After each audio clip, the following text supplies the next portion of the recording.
Sobat arsitek, salah satu bagian rumah yang digunakan sebagai finishing dalam ruangan itu adalah plafon. Nah, teman-teman pasti sudah tahu ya, plafon itu apa? Dia ada di langit-langit rumah. Biasanya plafon ini menutupi pandangan kita terhadap atap, baik itu atap yang langsung ada gentengnya atau atap yang berwujud dak atau datar. Nah, fungsi dari plafon itu biasanya selain untuk estetik ya, itu untuk memerangkap udara panas yang ada di atasnya, juga untuk menyembunyikan bagian-bagian mekanikal elektrikal dari sebuah bangunan. Misalnya ada pipa listrik, kemudian ada pipa air, plumbing, dan sebagainya itu diumpetin di atas plafon. Nah, kali ini plafon yang akan kita bahas itu salah satu bahan materialnya adalah yang sudah sangat umum di pasaran. Teman-teman bisa tebak, benar, gypsum. Plafon yang berbahan gypsum itu sangat-sangat umum ada di masyarakat, dari bangunan rumah tinggal, kemudian juga bangunan komersial maupun bangunan perkantoran dan lain-lain. Itu sangat-sangat umum sekali dipakai. Mengapa? Karena yang pertama, plafon gypsum ini tersedia di pasaran sudah sangat banyak. Kemudian plafon gypsum ini dari harga juga cukup terjangkau. Kemudian gypsum biasanya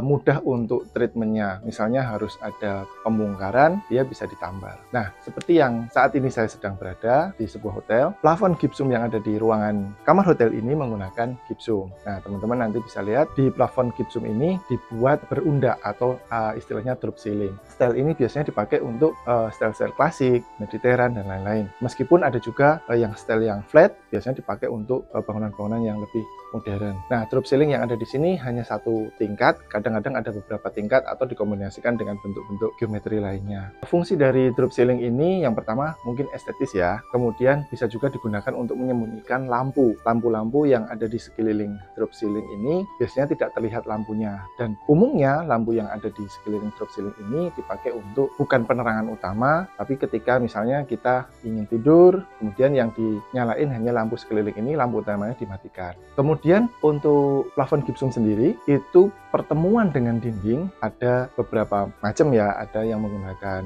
list gypsum. Nah, untuk bangunan-bangunan yang bergaya klasik, Mediterranean, itu biasanya menggunakan list gypsum yang ditempel di pojok pertemuan antara gypsum dengan dinding. Itu ada fungsinya, yang pertama sebagai estetis, yang kedua dia untuk menutupi keretakan antara gypsum dengan dinding, karena gypsum sifatnya lentur ya, kadang ada beban tarik dan sebagainya, sehingga kemungkinan ada retak di pertemuan antara gypsum dengan dindingnya. Nah, itu ditutupi dengan list gypsum.